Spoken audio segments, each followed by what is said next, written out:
Hello and welcome back to another TFT video. This one I have a very exciting game for you guys. I think it's one of my favorite comps that I've built in quite a while, and it's a little bit sketchy at times, but in the end we get some pretty good RNG and we get to have a pretty fun one here. So just wanted to say that before we hop into the video as well. Thank you guys for clicking on the video, and make sure you like and subscribe for more, and please leave some comments down below in what you want to see in the future. Be super awesome.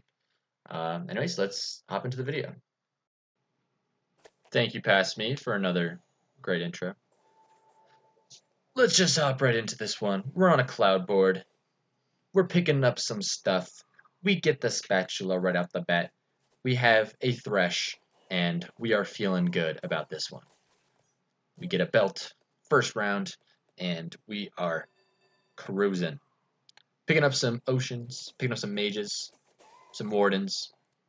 Pretty standard. Morello's very early potential.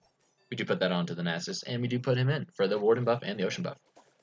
So in this game, we are going to be going 6 assassins. Yes, yes, yes, indeed. We are going 6 assassins. I think it's a very fun build. Do I think it's a very good build? Not particularly. If you can get to it and be level 8 and everything, it can be alright. And if you have the other synergies involved, it's not awful. It's not awful. But the problem is getting to 6 assassins can be a struggle. So you really need to do something like this, where you build ocean warden mages, like very traditional builds early, and then transition later when you get the units that you need. So it's really unit dependent, and you have to have a pretty good early game. So one thing to notice in this game right off the bat is that here we're up against another ocean mage player, that there are a lot of mage players. So initially what I was thinking was that I was going to go the mage spat to have an extra mage, because that's what I would normally do in this situation, especially when we're rolling a fair number of mages. But here's another mage user, Talia and Vladimir. As you can see in these rounds, I was thinking, maybe going mages in this situation is not the wisest decision. And actually here our Talia pops off, and we beat him there, which was pretty awesome. And I decide maybe going mages is not the right decision here. What else can we do? So I have a sword and a spat. And what does that make? Assassin. So I decided maybe I'll go assassins, and I think that'd be kind of funny. So thought it'd be fun to go, and it is what I do. I do pick up the 2-star thresh relatively early, so feeling pretty good about that one. Gonna keep the Renekton in for now. No other units to really put in, because he does use the Morellos fairly efficiently with his AoE. As you can see, this person didn't even have mages, but he had the mage cap on his Sivir for some reason. I don't know why he would do that, but you know what? Good for him, I guess. Here you make the tier 2 Diana. And this is when I think I kind of realized maybe I can go assassins, because I do have the LeBlanc and the Diana. Berserker, Glacial, Electric. Not much of a problem for us. We've got a lot of tier 2 units, so we're pretty strong at this point. And that's as I was saying, that's one of the main components of going assassins. You need to have a lot of health and need to be strong early, or else you won't survive in the late game and be able to get your comp fully running. The mid game especially, because that's when you're going to be transitioning. Here on the Krugs, pick up just the cloak. So here the only options for the spatula at this point for us are going to be sword, so assassins, inferno from the rod, or light from the cloak. And we don't have any light units. We only have a Diana for inferno, but we probably want to sell her because she has Morellos, and that's not super efficient on her, although she does put in the work here. Beat this guy that's at 100% health, take him out, pretty nice. And yeah, here you can see I pick up the Lunars. This is when I'm almost certainly going to go assassins. I also have the Rek'Sai and the Nocturne for the steel buff. I do keep my ocean mages in for the time being because I have 2-star units in them and it's a pretty powerful comp at this stage of the game, so why not? Here we roll Kiana and Kha'Zix. So if we count up 1, 2, 3, 4, 5, we have 5 assassins and we can make the assassin spatula. But I don't do that yet because that is definitely not the correct course of action here. We just get demolished by this shadow guy. Oof. Absolutely destroyed there. But obviously 6 assassins when everyone's level 1 with no items is not super hot. It's not the greatest thing to do. But here we're going to be looking for the glove, which unfortunately we're not able to get. And here I literally don't care which one I get because I don't know. And we do pick up the Mundo by chance. And here we go. We make the assassins. I decide to test it out, to test out the 6 assassins with like no items and just see what happens. Here we're up against ocean mages, which is what we just had. And as you can see, we get absolutely wrecked. So I kind of decide, all right, can't do that yet. But I do have them all ready on the sidelines, so I'm probably just going to put back in some mages here. Keep the ocean mage alive. And we do have the assassin buff, so it's not awful. We have not wasted our spatula at this point. Here, our LeBlanc and Thresh are able to clean up, and we pick up another Kiana, which is awesome, because Tier 2 Kiana is very strong, very powerful unit. Our main carries in this situation are going to be Kiana, Kha'Zix, and Zed when we get him. That's what we're going to be looking for as our carries. We do pick up the Jeweled Gauntlet.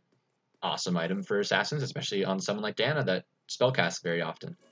And her spell hits multiple times. Level up and put in the Kha'Zix as well. Up against, again, Ocean Mages with the Karma. It looked pretty good. It looked like we were about to win there. We have 4 units left against just the Annie, and then the Annie gets a double cast off on Tibbers and absolutely destroys us. Highly unfortunate. We do pick up the Tier 2 Karma. And there's another Karma, but I decide against it.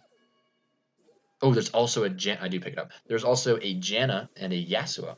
So I know Yasuo is a pretty good user of Assassin Spat because his ult can crit on hit. There he'd be the light player. Pretty awesome. So we're pretty strong at this point. So I know that putting the Spat onto Yasuo could actually be a very wise decision. Also, that's why we got the Janna, because Janna gives us Cloud and Mystic for the Karma. Right now, our Diana is actually kind of carrying us. Her ult does quite a bit of damage, and we are able to win these mid-game fights pretty well. Now we're going to be looking for another glove. We want just as much crit chance as we can, because that is the strongest for assassins. But unfortunately, that guy does grab the glove, and we grab the Kiana, which is not too bad. It does have a bow. Bow is not an awful thing for us. We do end up selling the Kiana because it's not combined. It's not great for us right now. And I do end up selling the Thresh finally and putting in the Lunar buff, which Lunar with the 6 assassins I think is almost necessary for it to be effective at all. Here we level up, even going under 50 health, and we put in our Cloud buff, which just 2 clouds for now. We do have the Janna as well, but we decided just 2 clouds, and we kind of go to work here. Yasuo is able to get off good ult, and look at that. Just at level 1, he does almost 5,000 damage. That's pretty impressive. We also have the Renekton in case we want to go Desert buff, because Desert is also pretty good with Assassins. Although 4 Desert is probably optimal for Assassins, but it is what it is. I thought I was going to get another Spatula, and I was super excited, but unfortunately that was not what we got. We just got a bunch of money, which, a bunch of money, we'll take it. We do end up making an Infinity Edge onto the Diana. The reason I don't put it on the Kha'Zix is because Kha'Zix is not level 2 yet, although we do get the level 2 Kha'Zix right there. And it just synergizes so well with Jeweled Gauntlet that I felt like it'd be more effective on Diana. And there you go, Diana's doing 7,000 damage, super awesome. And this is a massive pickup. We we pull out the Lux, the Cloud Lux. So now we can go for 4 clouds. We just have to get to level 9, and we have a ton of money. We have enough money to level up right now if we want to, and put in the Cloud Lux, which would just be insane. Here we just barely lose to the light player again, and that's fine. He was pretty low on health, but we're still pretty healthy at this point because we did so well in the early and mid game. We were able to stay alive in these later rounds when we're still kind of trying to figure out our comp and transition. As you can see, we still have only a level 1 LeBlanc and a level 1 Nocturne, so 2 of our units are basically just there for the assassin buff. Up against the mages again, and we are able to win there. Our Diana carrying. And here, there's another assassin. Another assassin spatula, which we also could have probably gone for the Zed. Zed's not bad, but I will take another assassin because then we can get rid of LeBlanc or Nocturne that we do not need. We actually do pick up the tier 2 Nocturne if we want to, but we decide against it.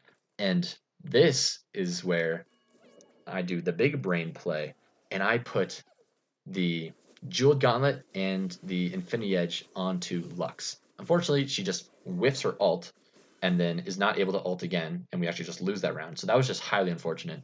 But trust me when I say this Lux is powerful. And we get in our 5 Cloud with our Mystic.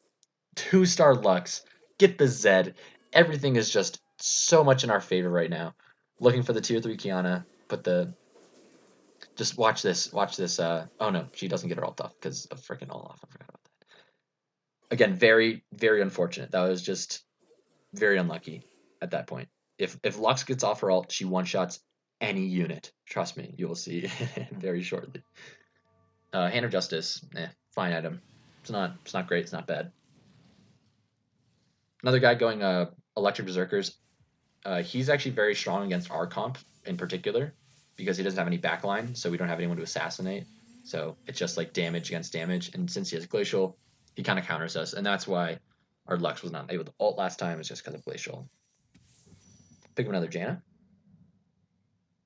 And we do put the Hand of Justice onto the Zed. Very smart. Oh, I accidentally don't pick up the Janna. Whoops. Another Taric. Don't want him. Do pick up the upgrade for Nocturne. Keep rolling down. Another Zed. Another Karma. Another Nocturne. Don't need the Nocturne because we already have tier 2. And we get another Lux, but we don't need that. We don't need another Lux. There's a Janna, but again, I don't think I see her. No. And then there's another Janna. Wow, I'm great at this. Ocean Mages, say hello to... Oh, and then Lux gets just ulted down. And then ults one person. But look at that. 5,000 damage! That was only on a single target. Imagine if she ulted like more than one person. That would have been insane. She did 10,000 damage just from hitting 2 units. And luckily we were able to stay in there with 2 health. And I'm like, oh god, oh god. Another Janna. Once again. Silly me, not picking up Jannas. Do get the tier 3 Kiana, which is huge. That is a super big buff. And we do want our Karma to increase the Lux attack speed, actually. And here I do some better positioning. I move the... Oh, and we get a perfect roll. And we pick up the tier 2 Zed. So now we really can't upgrade anymore besides Janna. But Janna's just kind of there to body block. And we want to just keep our Lux alive. Because if she's alive, she does damage. And when she does damage, she does a lot of damage. As you will see. Even just her auto attacks do like 500. Bang! 4,000. And then ult again. Bang! 10,000. Does she ult one more time here? Does she ult one more time? Bang! 20,000 damage. Easy. Nothing like it. Oh my gosh, she's so powerful if she's able to get her ult off. Oh my goodness. Her positioning is a lot better now, so she is able to ult more efficiently. We do move the Lux back onto the other side because we know we're against that guy, and all of his units are stacked on the left side of the map, so that's what we're going to do. Janna to body block once again, and Leona as well to body block for the Lux.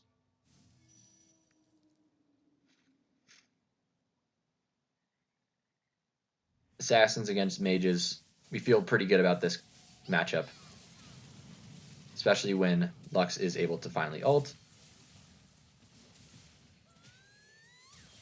Bang! Bang! Bang! Oh no, that's the one where she does 20,000 damage. It wasn't the other one. So powerful. So freaking powerful. Now we want to pick up the Zephyr because we do not want him to get Zephyr since our Lux is going to be most of our damage at this point. So we just don't want him to be able to Zephyr our Lux. And he does pick up Morello's, but that does not matter at all, basically, because none of our units are healing except maybe theoretically Zed, I guess. So we feel pretty good. Put the Zephyr onto Leona, and I'm trying to check where his Malphite is, and I mean to Zephyr his Malphite, but I'm a dum dum, basically, is what happens. And I think that he's one tile further back than he is, although obviously you can tell that he's not that far back. And basically I just accidentally Zephyred the freaking Talia instead of the Malphite, which makes a huge difference because that Malphite, look, gets the rock buff as well. So that was just an oopsies. Luckily, our Karma is able to get off a huge ult, or Karma, our Lux able to get off one huge ult, and we are able to take the victory there. And I was so excited with this one because I really did not think I was going to win, and I didn't think I was going to get 6 assassins at all. So I don't know. This is just a super awesome game. I had so much fun in this one. So thank you guys so much for watching. Make sure you like and subscribe for more, and comment down below any suggestions you have for the future. So I'll see you next time.